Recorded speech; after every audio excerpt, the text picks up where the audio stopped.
हे, ये सोने का समय नहीं है, ये स्वर्णिम समय है। जितना नाम जप, पता नहीं वो बात क्यों नहीं आती है हृदय में। अरे चोरी चोरी भजन करने का, कोई देख न ले, कोई जान, अधिक से अधिक नाम जप, अधिक से अधिक साधन पथ में, जितेंद्रियता, सौम्यता, धैर्य, ये सब सद्गुण आने लगेंगे। मान लो हमारी बात, भजन में ऐसी प्रीति करो कि चोरी चोरी अधिक से अधिक हम भजन कर ले, कोई जान ना पावे। अभ्यास में बड़ी सामर्थ्य है प्यारे, बड़ी सामर्थ्य है। कैसी भी परिस्थिति हो, अभ्यास। पूज्य श्री राधा बाबा शरीर काम ने पालकी में बैठा लो, हमारी गिरिराज जी की परिक्रमा का नियम, चलो करो। वही गीता प्रश्न में जो क्या गीता वाटिका वही भाव से गिरिराज जी विराजमान किए। महापुरुषों की दिनचर्या, वयोवृद्ध है श्री सनातन जी महाराज, ठाकुर जी मना करते मत आओ गिरिराज, नहीं, दिनचर्या सदगुरुदेव भगवान के वचन।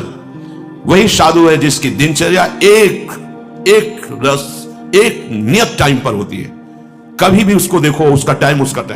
शरीर अस्वस्थ है, बुखार है, कुछ भी है, वो अपनी जगह हुआ भजन कर रहा है। हम ये थोड़ी कि बुखार को लिए बैठे रहे कि जब उतरेगा तब भजन करेंगे, तब दिनचर्या नहीं चल पा रहे, चलो हरी इच्छा पड़े भजन करें। जिस समय सोना उसी समय आंख मुंदेगी, नई जगह हुई भजन कर रहे। चतुराशी जी चल रही, सुधा निधि चल रही, गान कर रहे।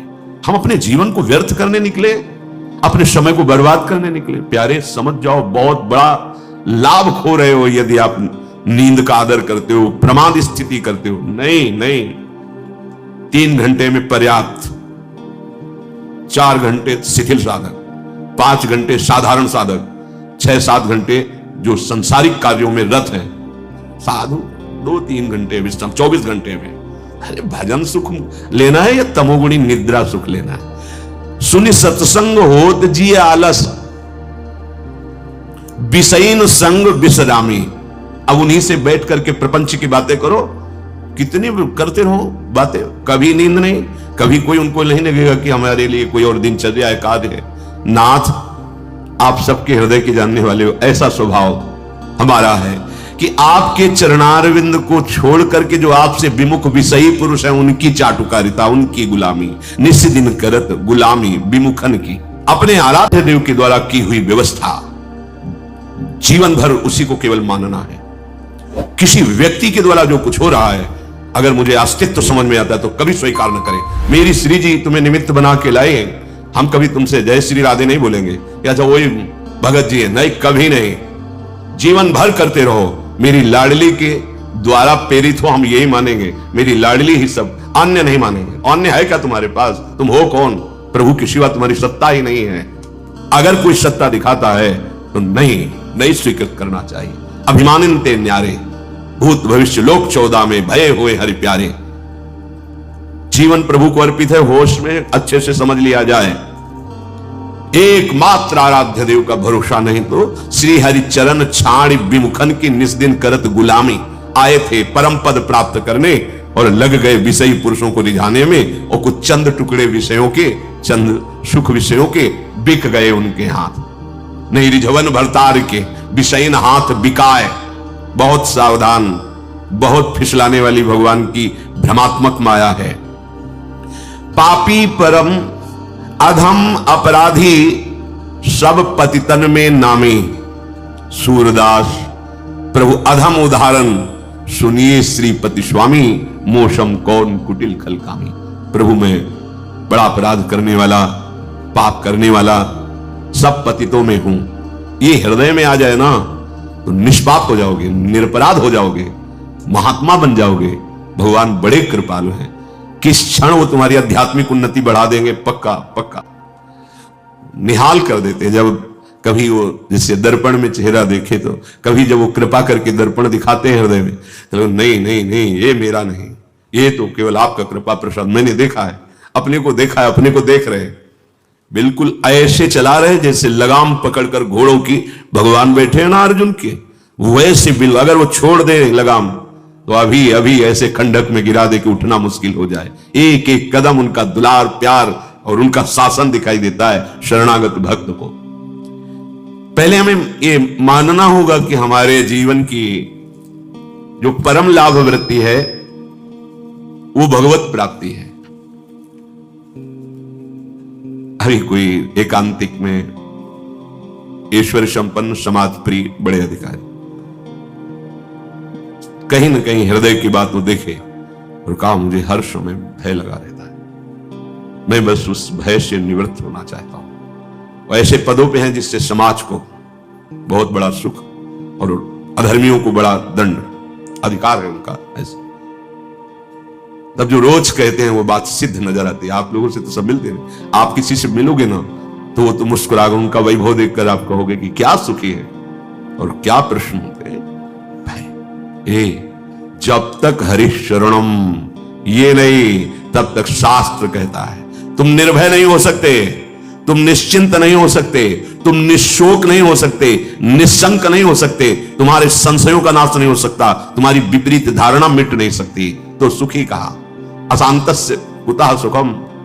मान लो बहुत पढ़ाई पढ़कर उन स्थितियों पर पहुंचे होंगे, बहुत मेहनत, बहुत वैभव, बहुत बड़ा पद, लेकिन भय मुक्त नहीं। ब्रह्मा भी परमेष्ठी पद है, देवराजेन त्रिभुवन पद है। आप परम पद के मार्ग में चले हो जहां निर्भय, निश्चिंत, निशोक, निशंक, कोई संशय नहीं, कोई विपरीत भावना नहीं, हर समय परमानंद। तुम्हारा यह मानव देह पाप कमाने के लिए तो है नहीं, व्यर्थ में इसको मत खोइए। हमारा यह धर्म है, हमारा यह कर्तव्य है। धर्म निर्भय करता है, कर्तव्य तुम्हें निश्चिंत कर देता है। अगर जो करना चाहिए वो किए हो तो तुम निश्चिंत होगे, बेपरवाह होगे। तो लगा कि तुम्हें जो करना चाहिए वो नहीं किया, इसीलिए तुम चिंतित हो। अभी मानव जीवन का जो परम धर्म है, परम कर्तव्य है, उसे नहीं समझ पाए। अगर नाम जप करते हुए सब भगवत सेवा की भावना से प्रभु को समर्पित कर दो, अभी निश्चिंतता आ जाएगी, अभी डर समाप्त हो जाएगा। सबके हृदय में डर है, देख लो, कहने की बात नहीं है। वो एक दूसरे डरते हैं, क्या तू डर रहा है इसीलिए क्रोध को धारण किए हुए है। जो बलवान होता है, निडर होता है, मुस्कुरा के निकल जाता है। क्षमावान बलवान होता है, क्रोधी क्रोधी नहीं। हाँ, निष्कामी बलवान होता है, कामी नहीं। पक्का तुम्हारा जीवन पाप कमाने के लिए नहीं है। तुम पाप को पाप देख ही नहीं पाते हो जब तुम्हारी धन पे मात्र बुद्धि होती है या अन्य अन्य अन्य। मान लो ये सत्संग है, ये जीवन को व्यर्थ मत खोइए।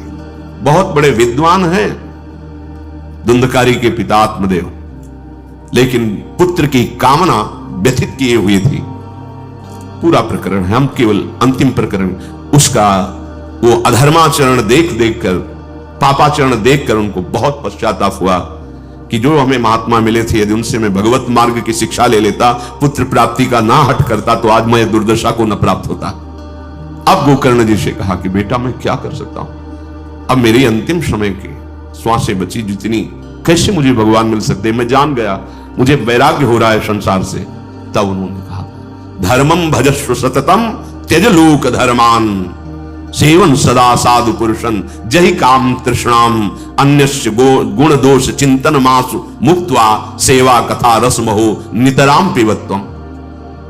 हे पिताश्री गोकर्ण जी, धर्मम भजस्व सततम, सतत धर्म का भजन करना चाहिए। तो मानो आत्मदेव जी ने कहा जीवन भर यही किया है पर मुझे शांति तो नहीं मिली ना। तो बोले त्यज लोक धर्मान, लोक धर्मों का पालन करने से परम धर्म की प्राप्ति होती है। अगर नहीं हुआ तो लोक धर्म में कहीं चूक हो गई आपकी। ये जितने लोक धर्म है इनकी पूर्णता है भगवत चरणारविंद की प्रीति। नहीं तो सो सब धर्म कर्म जर जाओ, वो धर्म कर्म में आग लगे जहां भगवान के चरणों की शरणागति नहीं, भजन नहीं, प्रेम नहीं, जहां न राम पद पंकज भाऊ, सो सब धर्म कर्म जर जाओ। इसीलिए श्री भगवान भी कहते हैं सर्वधर्मान परित्यज्य माम एकम शरणम ब्रज। ये परम धर्म है भगवान की शरणागति, भगवान का भजन। धर्मम भजस्व सततम, कौन से धर्म का सतत भजन करें? बोले त्यज लोक धर्मान, लोक धर्मों का त्याग करके सावई पुंसाम परो धर्मो, परम धर्म वही है जिसमें अधोक्षज अच्युत भगवान श्री हरि के चरणों की भक्ति हो। त्यज लोक धर्मान, बोले लोक धर्म का त्याग करके भागवत धर्म, प्रेम धर्म, परम धर्म में स्थित होने की मेरी सामर्थ्य खो गई है। तो बोले एक जगह यह सामर्थ्य प्राप्त होती है, सेवन सदा साधु पुरुषन। जाओ और भगवत प्रेमी महात्मा के चरणों का आश्रय लेकर उसकी सेवा करो और उनके वचनों पे चलो। पर ध्यान रहे महत्संगस्त दुर्लभ हो, दुर्लभ है, अगर मिल भी जाए तो दुर्गम हो। उनकी कृपा प्राप्त करना बड़ा कठिन होता है, क्योंकि हमारी मानसिक बुद्धि होती है और मानसिक बुद्धि से हम उनको तौलते हैं। गुणातीत स्थिति को समझना गुणातीत होने पर ही आएगा। आप गुणों में हो, गुणातीत को नहीं तौल पाओगे, नहीं जान पाओ, इसलिए दुर्गम कह दिया गया। बहुत दुर्गम है महापुरुषों से कृपा ले पाना, और अगर निर्वाह कर ले गए तो अमोघस्य। तो बोले क्या दुर्गमता होती है? उनकी चरणारविंद में अपने आप को हम समर्पित करते हैं तो हमें वो अमोघस्य स्थिति तक पहुंचने में क्या दुर्गमता। तो जय काम तृष्णाम, सुने हुए भोगों की कामना भोगने के लिए, भोगे हुए भोगों को भोगने की इच्छा तृष्णा, ये काम कामना वासना मन ते करियति दूर, इनका मूल है मद मान अभिमान। गुरुपद पंकज सेवा तीसरी भक्ति अमान। महापुरुषों के पास मान रहित होकर रहे। अगर मान रखोगे तो बहुत हानि हो जाएगी, चाहे जितने वर्ष रहो लाभ नहीं ले पाओगे। बछड़ा बनने पर पिन्हाएगी गाय और दुग्ध पान करोगे। अगर बछड़ा नहीं बनोगे तो है पूरे शरीर में दुग्ध, पर पिन्हाएगी नहीं। बच्चा मान रहित होता है, मां डांटे तो भी मां की तरफ ही भागेगा, किसी अन्य की तरफ नहीं। छोटा बच्चा मां थप्पड़ मारे तो लिपटेगा वो मां की ही। ऐसे ऐसे सदगुरु, ऐसे भगवत प्रेमी महात्माओं का संग। जही काम तृष्णाम और अन्यस्य दोष गुण चिंतन मासु मुक्त्वा, दूसरे के गुण दोषों का चिंतन कथन श्रवण त्याग दो। अगर ये नहीं त्यागा तो साधु समागम का लाभ नहीं मिल पाएगा। अन्यस्य दोष गुण चिंतन मास मुक्त्वा सेवा कथा रसमहो नितराम पिबत्वम, निरंतर भगवत सेवा निरंतर भगवत गुणगान का पान करो। ये आज्ञा करी थी गोकर्ण जी ने अपने पिता को। हम अपने मानव जीवन को खो रहे हैं। बढ़िया मकान बना लिया, माना 50 करोड़ का तुम्हारा मकान बन गया, बड़ा सम्मान तुम्हारा देश विदेश में है, लोग तुम्हें आदर देते हैं, ठीक है, ये इस देश का है। अब तुम्हारा जहां जाना है वहां का वीजा नहीं बना है, पास नहीं, जहां जाना है वहां के खर्चा के लिए संपत्ति नहीं, सब यही रह गई। चलो अब भय शोक जन्म मृत्यु, इनसे तो तुम्हारा बैंक बैलेंस नहीं छोड़ा पाया। अब भोगो जो शुभ अशुभ कर्म, उनको भोगो। अगर बीच बीच में सत्य कमाई कर लेते राधा राधा राधा, तो ये जाएगी आपके साथ, ये आपको पास दिलवाएगी प्रिया प्रीतम के समीप जाने का। राधा राधा जैसे कोई मार्ग में, ऐसे तो सबको प्रणाम करते थे। जब कोई राधा राधा राधा हृदय आह्लादित हो जाता है, पास बन जाता है, ये अपना प्रिय लगता है। जाके मुख से धोखे उन्हें सतराम, ताके पग की पग तली मोरे तन की भगवन नाम, भगवत चरणारविंदाश्रय। जीवन बिल्कुल व्यर्थ खो रहे हो यदि ये नहीं है। मान लो अभी तुम्हारा अभिमान, तुम्हारा ये सब वैभव धूल दूसरित कर देगा काल, एक झटके में मिट्टी में मिला देगा। तुम्हारे साथ चलने के लिए केवल नाम है, केवल भगवद आश्रय है। बहुत अमूल्य है तुम्हारा जीवन, प्रत्येक क्षण का सच्चा इस्तेमाल करो। राधा राधा राधा, खूब उस कर्तव्य कर्म करो, इससे हल भी जोत सकते हो। राधा राधा कहते हैं व्यापार नौकरी बड़े बड़े कार्य, जब युद्ध किया जा सकता है तो और क्या बात। इससे तुम्हें भगवत प्राप्ति हो जाएगी, जो मानव जीवन का परम चरम लक्ष्य है। संसार में जो हम इंद्रिय भोगों में विचरण करते हुए पाप कमा रहे हैं, उसका आंतरिक भाव है कि सुख मिलेगा, शांति मिलेगी, मस्ती आएगी। किसी एक को मिली तो बताना, मूर्खों की बात अलग है। अरे जब वो नाली में पड़ा अपने को परम पद मान रहा है, तो ऐसे पुरुषों की तो बात अलग है। मदिरा पिए वो अलग बात है, लेकिन जो बुद्धि रखते हो तो सोचो, आज तक मस्ती मिली? आज तक तुम्हें वो मस्ती एकदम अद्भुत आनंद जो कभी टूटे ना कभी छूटे ना, नहीं मिली। शांति मिली? नहीं मिली। सुख मिला? नहीं मिला। तो कर क्या रहे हो? कमाई किसकी कर रहे हो? हर कार्य इसी भाव से तो कर रहे हो कि सुख मिलेगा, शांति मिलेगी, दुख मिटेगा, लेकिन नहीं हुआ। इसका मतलब सही मार्ग नहीं है। तुम जीवन को व्यर्थ कार्यों में लगाते लगाते व्यर्थ हो गए हो, व्यर्थ का जीवन रह गया। देखो तुम्हारे संस्कार कितने गंदे हो गए। मन वही विषयों का चिंतन, वही विषयों का चिंतन। उन संस्कारों में इतनी दम है कि तुम्हारी अगली योनि पक्की। ध्यान दो, बार बार वही भोग, वही भोगों का चिंतन, वही धन, वही वैभव, अगला योनि पक्की, तुम्हारी जन्म पक्का। भगवान की स्मृति तो कभी पकड़ी नहीं। भगवान की स्मृति से संबंध बना नहीं, कभी कोई ऐसा साधन नहीं किया जो व्यर्थ ना हो जाए। मान लो पुण्य इकट्ठा किए, बहुत पुण्य आत्मा हो, तीर्थों स्नान किए, बड़े बड़े दान करते हो, और एक भक्त की निंदा कर दी, सब खत्म। लेकिन आपने 10 बार राधा राधा कहा है। अब कोई भी अपराध बन जाए, हां भक्त निंदा करोगे, प्रभाव नहीं दिखाई देगा, लेकिन वो जमा है आपका, उसको कोई नष्ट नहीं कर सकता। वो ऐसी जगह आपका साथ देगा जहां कोई साथ देने वाला नहीं। नाम अविनाशी है, कोई भी अपराध नाम को नष्ट नहीं कर सकता, नाम के प्रभाव को रोक देगा, ये पक्का। अगर आप वैष्णव अपराध करते तो नाम का प्रभाव आपके हृदय में नहीं पड़ेगा, निर्विकारता, आनंद, शुद्ध ज्ञान ये नहीं प्रकट होगा। इसलिए सावधान, नाम ही एक ऐसा है जो आपके साथ जाएगा, सुरक्षित है। क्या तुम इतना सुंदर मानव जीवन पाकर इतनी बड़ी हानि बर्दाश्त करोगे? तभी पछतावा होता है अंतिम समय। एकदम चेतना आती है, अरे जो वादा किया था प्रभु श्री की इस देह में भजन करके आपको प्राप्त, वो तो हुआ नहीं, जीवन व्यर्थ चला गया। जो हानि हुई उसकी पूर्ति तुम्हारे जीवन भर की कमाई से नहीं होने वाली, सब यही रह गए। अरे बहुत मूढ़ता है।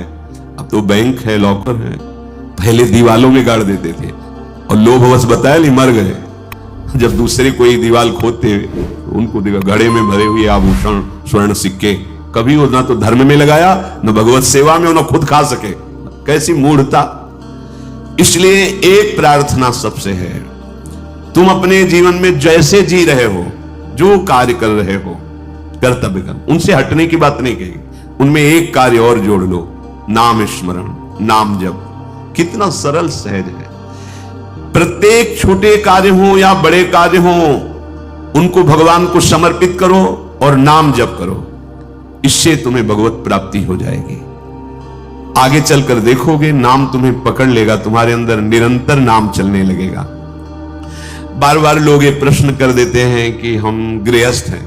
अरे उपासना की चरम सीमा में जिनका उदाहरण दिया गया वो गृहस्थ ही थी, ब्रजगोपी। यथा ब्रजगोपी का नाम, उनके पति थे, पुत्र, परिवार, सब सेवा।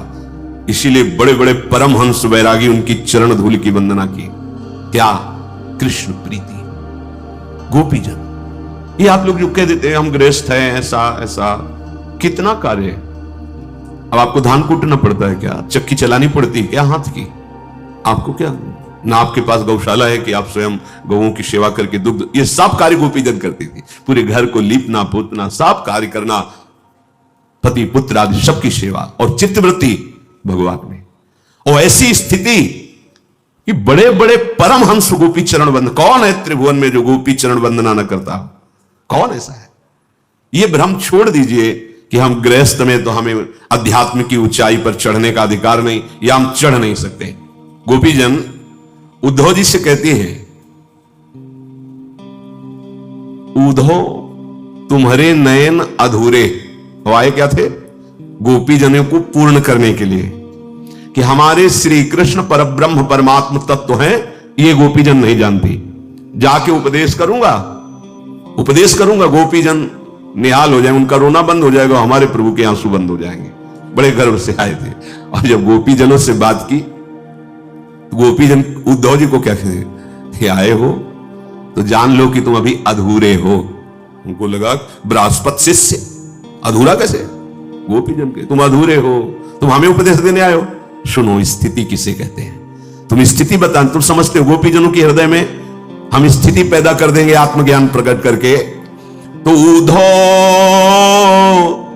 तुम्हारे नैन अधूरे, तुम्हारे नैन अधूरे, पहुंची न पावत मोर महा। कैसे जानोगी स्थिति? तुम्हारे नेत्रों की क्षमता ही नहीं कि हमारे उस हृदय देश में प्रवेश करें जिनको तुम परब्रह्म समझाने आए हो। वो हर समय आसक्त चित्त होकर हमारे हृदय रूपी भवन पे खेल रहे हैं, तुम्हारे नेत्र पहुंच पा रहे हैं? पहुंची न पावत मोर महा, जहां बसत श्याम नित रूरे। उद्धव तुम्हारे नैन अधूरे। तुम समझते होगे कि हम वियोग के आंसू बहा रहे हैं, तो श्री कृष्ण मथुरा में हमारे हैं, नेत्र नहीं तुम्हारे, जो हमारे हृदय मंदिर में खेल रहे हैं। उनको तुमने देखा? छीन नहीं छाड़त उर मंदिर को, समुझ परम निज धाम, लीला करत विचित्र विविध विधि, पूरित प्रेम ललाम। मेरे हृदय रूपी वृंदावन को कभी नहीं छोड़ते मेरे लालजू। वो विचित्र विचित्र लीला करते रहते हैं। एक क्षण के लिए कभी हमारा वियोग नहीं हुआ प्रीतम श्री कृष्ण से। उद्धव जी से कह रही, जहां मेरे प्रीतम लीला कर रहे हैं वहां तुम्हारी क्या बात है? ब्रह्मा का भी प्रवेश नहीं है, ब्रह्मा की भी दृष्टि वहां नहीं जा सकती।